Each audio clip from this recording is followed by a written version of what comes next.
السلام علیکم ورحمۃ اللہ وبرکاتہ۔ ناظرین، استقبال ہے فکر و خبر اسٹوڈیو میں۔ میں رضوان احمد ندوی ملکی اور عالمی اہم اور خاص خبروں کے ساتھ۔ تو ناظرین، بڑھتے ہیں خبروں کی تفصیلات کی طرف۔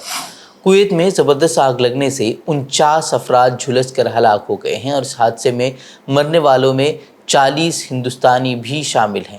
اس واقعے کے بعد حکومت ہند کی طرف سے فوری طور پر کویت حکومت سے رابطہ کیا گیا ہے اور زخمیوں کے فوری علاج کے لیے کہا گیا ہے۔ وزیر اعظم مودی نے اس کو لے کر ایک میٹنگ بھی کی، جس کے بعد اس حادثے میں قیمتی جانوں کے ضیاع پر دکھ کا اظہار کیا۔ وزیر اعظم مودی نے وزیر اعظم کے قومی ریلیف فنڈ سے ہر مرنے والے کے اہل خانہ کو 2 لاکھ روپے کی ایکس گریشیا رقم دینے کا فیصلہ کیا ہے، جبکہ زخمیوں کو 50,000 روپے دیے جائیں گے۔ وزیر اعظم مودی کی 72 رکنی کابینہ میں 28 وزیر مجرمانہ ریکارڈ کے حامل ہیں، جن میں سے 19 کو سنگین قسم کے الزامات کا سامنا ہے۔ 2 وزیر اقدام قتل کے کیس میں ماخوذ ہیں، تو 8 پر سماج میں نفرت پھیلانے کے الزام میں FIR درج ہوئی ہے۔ 5 وزیر ایسے ہیں جن پر خواتین کے خلاف جرائم کا الزام ہے۔ یہ انکشاف پارلیمانی الیکشن کے لیے داخل کیے گئے مذکورہ اراکین کے حلف ناموں کے تجزیے سے ہوا ہے۔ مذکورہ وزیروں کے خلاف کچھ کیس زائد از 5 سال پرانے ہیں۔ اب تک کسی پر بھی کوئی جرم ثابت نہیں ہوا ہے۔ البتہ جرم ثابت ہونے پر اگر 2 سال سے زائد کی سزا ہوتی ہے تو وہ نہ صرف یہ کہ پارلیمنٹ کے ایوان کے رکن نہیں رہ جائیں گے، بلکہ سزا کی تکمیل کے 6 سال بعد تک الیکشن بھی نہیں لڑ سکیں گے۔ مودی سرکار میں جن وزیروں کے خلاف سماج میں نفرت پھیلانے کی پاداش میں FIR درج ہو چکی ہے، ان میں خود وزیر داخلہ امت شاہ شامل ہیں، جن کی بنیادی ذمہ داری پورے ملک میں نظم و نسق کو قائم رکھنا ہے۔ مرکزی کابینہ میں داغی وزیروں کا فیصد 2019 کے مقابلے بڑھ گیا ہے۔ 2019 میں 29% وزیر مجرمانہ ریکارڈ کے حامل تھے، جبکہ 2024 میں 39% داغی وزیر ہیں۔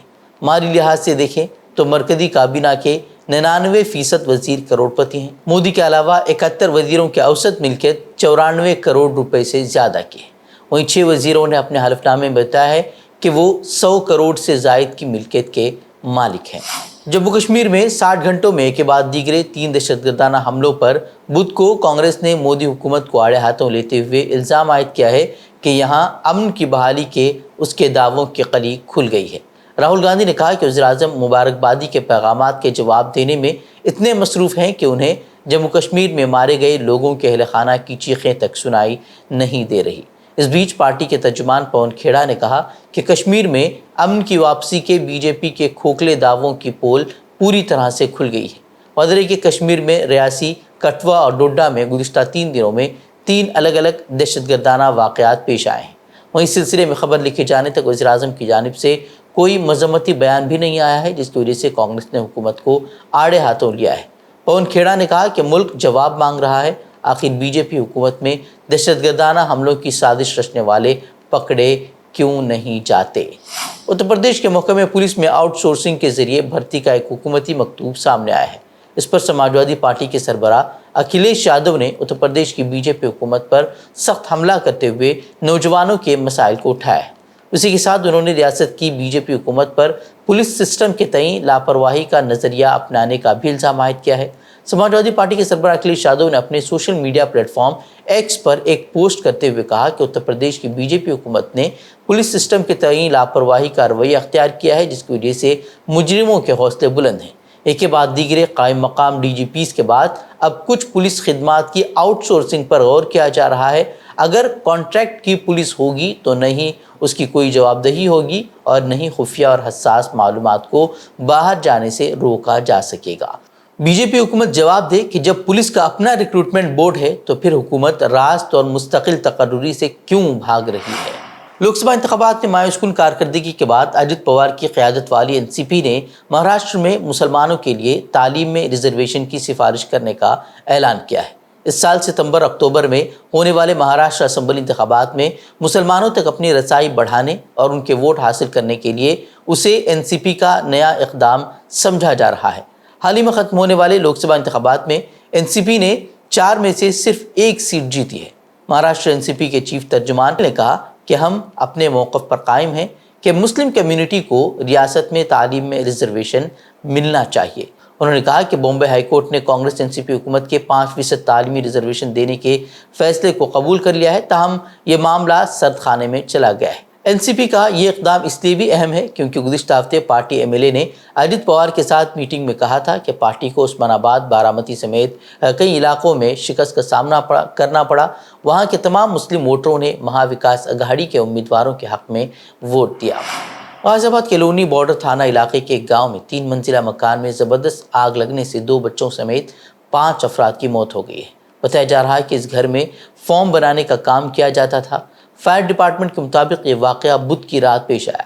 फायर ब्रिगेड की कई गाड़ियों ने मौके पर पहुंचकर आग पर काबू पाने की कोशिश की, लेकिन उससे पहले ही वहां रहने वाले लोग आग में बुरी तरह झुलसकर हलाक हो गए। रिपोर्ट के मुताबिक इस आग में कुछ लोग फंस गए थे। बताया जा रहा है कि इस हादसे में लोगों ने छत से भागने की कोशिश की। पड़ोसियों ने भी उन्हें बचाने की कोशिश की, लेकिन छत की तरफ जाने वाला दरवाज़ा बंद था, जिसकी वजह से सभी उस आग में फंसकर जाँ बहक हो गए।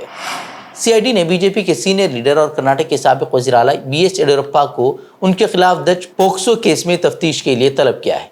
सीआईडी ने उसके लिए उन्हें नोटिस भी जारी किया है।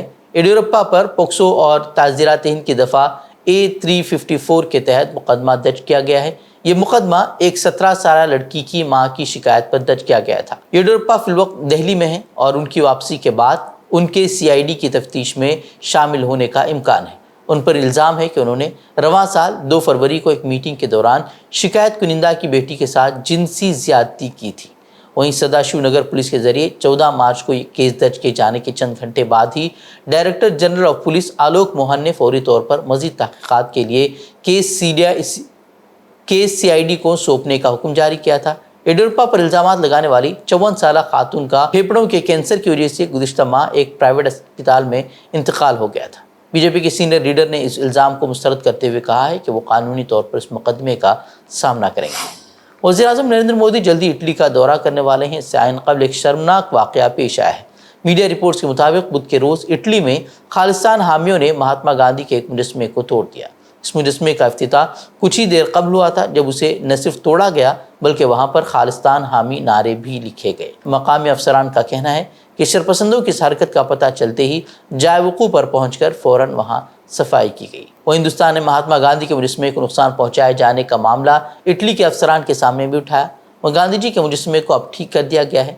काबिल ज़िक्र है कि इटली की वज़ीर-ए-आज़म जॉर्जिया मेलोनी की दावत पर पीएम मोदी G7 आला सतही सम्मेलन में हिस्सा लेने के लिए कल इटली के लिए रवाना होंगे।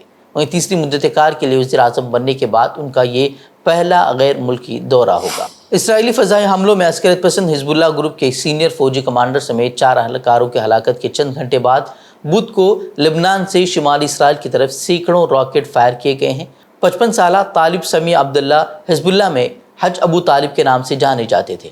गज़ा पर इसराइली हमलों के बाद से हिज़्बुल्लाह और इसराइल में जारी 8 माह की कशीदगी में मारे जाने वाले ये सबसे सीनियर कमांडर थे। उनकी मौत लेबनान इसराइल सरहद के साथ बढ़ती हुई कशीदगी के दरमियान हुई। उसके जवाब में हिज़्बुल्लाह ने शुमाली इसराइल पर अपने हमलों में शिद्दत पैदा की है, जबकि लेबनान पर इसराइली फ़ज़ाई हमलों में भी तेज़ी आई है।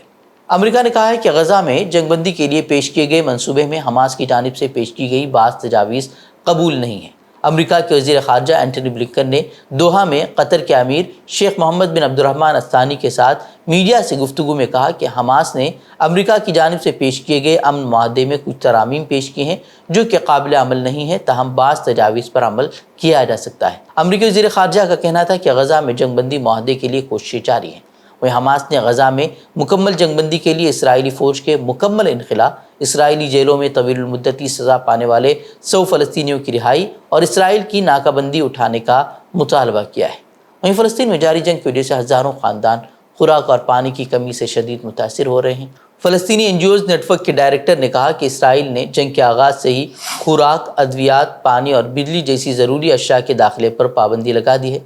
उन्होंने रोशनी डाली कि अच्छे दिनों में भी ज़्यादा से ज़्यादा 200 ट्रक इंसानी इमदाद लाते हैं, जो कि आबादी की ज़रूरियात को पूरा करने के लिए नाकाफ़ी हैं। हुकाम का कहना है कि गज़ा पर इसराइल की 250 दिन की जंग के बाद 15,000 से ज़ायद बच्चे जाबाग हो चुके हैं और 17,000 बच्चे वालिदैन के बग़ैर हैं और 5 साल से कम उम्र के 8,000 बच्चे शदीद ग़िज़ाई क़िल्लत का शिकार हैं, यानी कि वो मौत के दहाने पर हैं। तो नाज़रीन, खबरें मज़ीद खबरों के लिए आप हमारे वेबसाइट www.fikrokhabar.com पर रुख कर सकते हैं। वीडियोज़ के लिए हमारे यूट्यूब चैनल को सब्सक्राइब करें। तो नाज़रीन, इजाज़त दें। अस्सलामु अलैकुम वरहमतुल्लाहि वबरकातुहू।